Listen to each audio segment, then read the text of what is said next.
12e et dernière vidéo sur le système politique de la cité, qui termine le cycle de mes vidéos consacrées aux aspects philosophiques et pratiques essentiels du civisme. La première portait sur les conditions de la démocratie, la dernière portera sur la façon de la mettre en œuvre. La boucle est bouclée. Mais il n'est possible de mettre en œuvre la démocratie dans la cité que parce que la cité réunira toutes les conditions requises. Adopter aujourd'hui toute ou partie du système politique dont il va être question serait inévitablement un fiasco. Ce serait un peu comme essayer de transformer une de chevaux en remplaçant certaines pièces par celles d'une Ferrari. Imaginez ce que cela peut donner. Pas grand-chose. Comme je l'ai dit dans la précédente vidéo, la démocratie c'est la cerise sur le gâteau. Elle couronne un tout, et c'est tout ou rien. Avant d'entrer dans le vif du sujet, je rappellerai donc les conditions de la démocratie. Il y a deux conditions. La première, des citoyens réellement égaux, égaux en devoirs et en droits.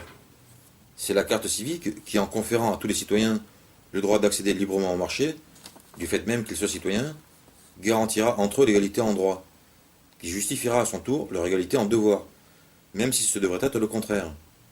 Mais le problème a toujours été davantage celui des droits que des devoirs, à cause de la monnaie qui incarne les droits, et les répartit inégalement entre les individus qui, généralement, remplissent tous leurs devoirs et sont donc exploités pour la plupart. Dans la cité, plus de monnaie, plus d'inégalité. Tous les citoyens sont égaux sur le plan économique, et ont donc potentiellement le même poids politique, pour la même raison que les riches ont plus de poids politique dans le système monétaire. La deuxième condition, un corps politique sain, c'est-à-dire constitué de patriotes, le droit de cité ne devant appartenir qu'aux citoyens ayant à cœur de défendre la cité et ses intérêts. Aussi la cité distingue-t-elle la citoyenneté, à laquelle sont attachés les droits économiques et sociaux, de la nationalité, à laquelle sont attachés les droits politiques. Pour pouvoir prétendre à la nationalité, les citoyens doivent d'abord satisfaire des critères identitaires, qui indiquent qu'ils sont français, si on prend le cas de la France, mais le principe vaut pour tous les pays. Pour l'acquérir et la conserver, la nationalité, ils doivent ensuite remplir des devoirs particuliers qui prouvent leur attachement et leur fidélité envers la cité. Tout ceci est expliqué en détail dans la vidéo précédente, la vidéo 11. J'ai dit que tous les citoyens auraient le même poids politique, et en même temps que seuls les citoyens nationaux jouiraient des droits politiques.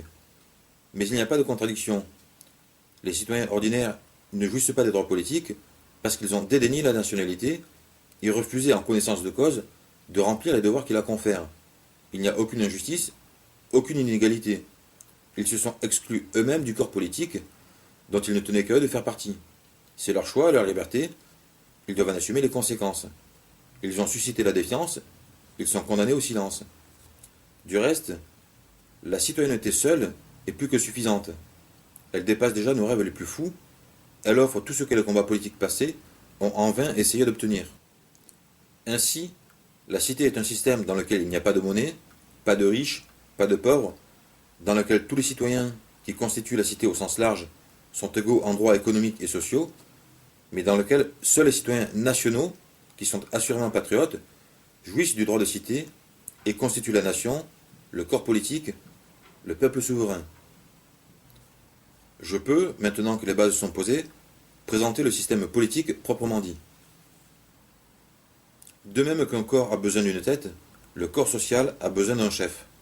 Sans chef, il n'y a pas de groupe, pas d'ensemble, pas d'unité. Seulement une cohue d'individus, tiraillés par toutes les volontés particulières et menacés d'explosion à tout instant. Un groupe n'existe que s'il s'incarne dans un chef dans lequel il se reconnaît et qui offre un visage au monde extérieur. On peut disserter sur la modalité de sa nomination, sur la nature de sa fonction, sur l'étendue de son pouvoir, le fait est qu'il en faut un. Et la seule chose qui compte au final, c'est qu'il soit légitime. La légitimité du chef concerne deux aspects. 1. La façon dont il a accédé à cette fonction. 2. La façon dont il l'exerce. Un chef n'est légitime que s'il est accepté comme tel par le groupe, quelle que soit la façon dont il est devenu, circonstances, hérédité, élection, nomination, sélection, etc. Et il ne le reste, légitime, que s'il exerce ses fonctions dans l'intérêt et selon la volonté du peuple, sans quoi il tourne nécessairement contre le peuple, les pouvoirs qu'il a reçus pour le servir, suscite donc l'hostilité et ne se maintient d'une manière ou d'une autre que par la force qui lui ôte toute légitimité. Un chef légitime est un serviteur du peuple. Les traîtres et les tyrans perdent toute légitimité. Mieux vaut un usurpateur qui parvient à se faire aimer qu'un chef légal qui en vient à se faire détester. Ces considérations portent le civisme à proposer que la cité soit dotée d'un président élu au suffrage universel par les citoyens nationaux pour un mandat de 10 ans, non renouvelable, avec une consultation nationale à mi-mandat pour savoir s'il peut continuer ou s'il doit se retirer piteusement, auquel cas des élections présidentielles sont provoquées, auxquelles il ne peut plus désormais prendre part. Le président est le chef de l'exécutif. Il a pour fonction de gouverner selon les lois, quitte à en proposer pour mener à bien la politique qu'il a promise. Il forme à sa guise le gouvernement, dont il est le chef. Il est également le chef des armées. Le pouvoir législatif, lui, est confié à un parlement ou chambre des députés. La moitié des députés est élue par les départements, au suffrage universel majoritaire. L'autre moitié est pourvue par les partis politiques, en proportion du nombre de voix obtenues par eux au niveau national lors de ce même suffrage. C'est donc un système mixte qui permet à toutes les tendances d'être représentées, tout en permettant à des majorités de se former. Mais j'entends déjà les objections. Comment des élections? Élire nos maîtres? Je n'ai pas fini. Laissez-moi le temps de développer. La démocratie, la vraie, est le système politique dans lequel les lois sont l'ouvrage du peuple. Mais il est bien évident que lorsque les citoyens nationaux sont trop nombreux pour s'assembler et faire les lois eux-mêmes, une forme de délégation s'impose. Ils doivent confier le travail législatif à une portion d'entre eux. La supercherie du système soi-disant représentatif, c'est de s'arrêter à ce stade de la réflexion. C'est de confier aux dits délégués le soin non seulement de préparer les lois, mais encore de les adopter eux-mêmes et de les imposer au peuple, comme si leur volonté se confondait avec celle du peuple qui les a délégués, comme si leur loi était l'expression de la volonté populaire. La logique veut, et l'expérience n'a que trop attesté, que des délégués ainsi affranchis du peuple ne représentent individuellement et collectivement qu'eux-mêmes, qu'ils finissent par mettre leurs intérêts particuliers au-dessus de l'intérêt général. Dans ce cas, oui, les élus sont des maîtres et les élections des pièges à cons. Et cela est plus vrai encore dans un système intrinsèquement inégalitaire comme l'est le système monétaire. Mais je n'ai pas dit que le processus législatif s'arrêtait à cette étape, qui n'est que la première. Pour que les lois soient l'ouvrage du peuple, il n'est pas nécessaire que le peuple les forme lui-même, ce qu'il ne peut pas faire. Il suffit que l'ouvrage de ses délégués soit approuvé par ratification populaire, avec possibilité pour le peuple de le rejeter. Le peuple ne peut pas légiférer, mais il peut être consulté. Il doit être consulté pour que des projets de loi, s'ils obtiennent son assentiment, deviennent véritablement des lois. En clair, tout projet de loi imaginé par le Parlement devrait être soumis à référendum. Mais ceci présente une nouvelle difficulté. Le peuple ne peut pas être consulté tous les jours, toutes les semaines, tous les mois, même si cela est techniquement possible grâce à Internet. Les lois doivent être réfléchies, et les citoyens n'ont ni le temps, ni forcément l'envie d'y réfléchir, du moins aussi fréquemment. Les lois importantes, qui touchent aux questions fondamentales et aux domaines essentiels, qui engagent l'avenir de la cité, comme par exemple les traités internationaux, doivent être soumises à référendum, automatiquement. Mais les autres, comment faire pour que les lois soient l'ouvrage du peuple, sans que celui-ci soit consulté? Le civisme propose une solution. Puisque le peuple ne peut pas être consulté dans son entier toutes les 5 minutes, il suffit de pouvoir en consulter une portion représentative. Il faut donc instituer une assemblée, composée de nombre important de citoyens nationaux, tirés au sort, puisqu'ils ne peuvent pas être élus comme les députés, et chargés, pour une durée ni trop courte ni trop longue, par exemple 1 an, de représenter encore la nation. Mais cette représentation reste approximative. Aussi, pour être sûr que la nation partage les positions de cette assemblée, ces décisions ne doivent pas être prises à la majorité simple, mais par exemple à la majorité des 2/3. Si les 2/3 de ces citoyens sont d'un avis, il est plus que probable que cet avis aurait recueilli au moins la majorité auprès du peuple consulté dans son entier. Le civisme appelle cette assemblée le tribunal de l'opinion publique, ou TOP, ou TOP, et ses membres, les censeurs. Le TOP, qui représente le peuple comme aucune autre institution, peut avoir, de par sa nature, bien d'autres fonctions qu'il est impossible de tout énumérer ici. C'est lui, par exemple, qui fait office de conseil constitutionnel, puisqu'il n'y a de constitutionnel que la volonté du peuple. C'est lui qui nomme, pour une durée indéterminée, le ministre de la Justice, afin que celui-ci ne soit pas assujetti au gouvernement et que son indépendance soit aussi complète que possible. Il peut provoquer des référendums, quand il n'a pas su trancher une question qui lui paraît importante. Le président a aussi cette faculté, de même que les citoyens par le biais de pétitions. Il reçoit toutes les plaintes des citoyens, au sens large, et peut saisir les tribunaux. Il est au-dessus de toutes les hiérarchies. Il n'y a au-dessus de lui que la Constitution et le peuple qui seul peut la modifier. Il peut seul mobiliser la garde nationale, vidéo 11, qui est du reste quasi autonome. Il doit approuver les opérations militaires à l'étranger, et peut les suspendre. Bref, il est le peuple dans tout ce qui se fait au plus haut niveau au nom du peuple, et que le peuple ne peut faire lui-même. Dans la cité, les pouvoirs législatifs, exécutifs et judiciaires sont bel et bien séparés. Ils ne sont plus confondus sous prétexte de se contrebalancer, mais tous sont, comme il se doit, soumis au peuple, soit directement, soit virtuellement via le TOP. Voilà pour le système politique au niveau national. Les mêmes principes prévalent au niveau local, quoique appliqués de manière différente. Les communes élisent leur maire, lequel s'entoure d'adjoints, et constitue avec eux pour 5 ans la municipalité.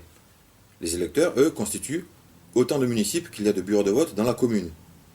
Les municipes sont le contre-pouvoir au niveau communal, départemental et régional, sans oublier que les citoyens peuvent toujours, individuellement ou encore, recourir au TOP. Chaque municipe dispose d'un local dans lequel les électeurs peuvent se réunir à volonté pour discuter des affaires publiques, de même qu'ils organisent leurs séances comme bon leur semble.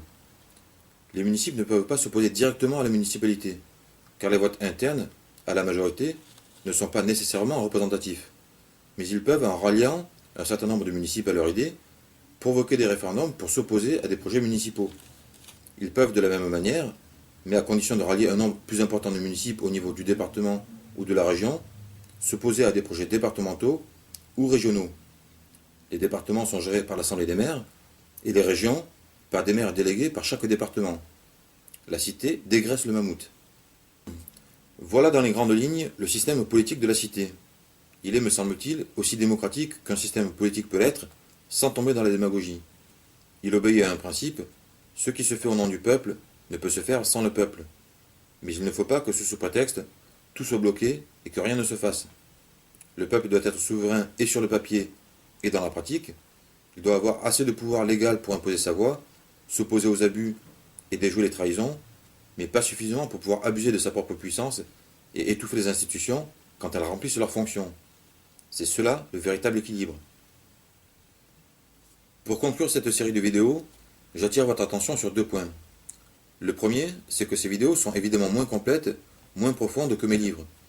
J'ai laissé de côté beaucoup de détails, et même des sujets importants, comme par exemple l'accès au sol et à l'habitat, ou encore les commissions dont il a été question dans la vidéo 9 sur les entreprises. J'invite ceux qui ont été interpellés par ces vidéos et qui désirent en savoir plus à lire mes livres, ou mon livre, Tout sur le civisme, qui réunit en un seul et pour moitié prix tous mes ouvrages sur le sujet, à savoir le réquisitoire contre l'argent, le civisme ou théorie de la cité, le civisme illustré et principe universel de l'ordre social ou base de la société à usage universel. Ils ne sont pas édités proprement dit, ils sont imprimés sur commande par The Book Edition, qui permet également de se les procurer pour moins cher en version PDF. Vous les trouverez soit en passant par mon blog, Philippe Lan 2, soit directement en tapant le titre dans Google. Le deuxième point, c'est que la théorie du civisme réside entièrement dans le concept d'une carte civique, vidéo 7, qui lui-même découle du principe selon lequel un citoyen a des droits, dont celui d'accéder au marché, parce qu'il est citoyen. Tout part de cette idée. Ma théorie de la cité n'est que l'exposé des conséquences inéluctables de ce principe et des mesures logiques et indispensables pour que l'édifice tienne debout. Quiconque réfléchit en partant de ce principe devrait arriver grosso modo aux mêmes conclusions. Mais certains voudraient sans doute aller encore plus loin, imaginer l'organisation de la cité dans le moindre détail. Je ne vais pas jusque-là, et je m'y refuse.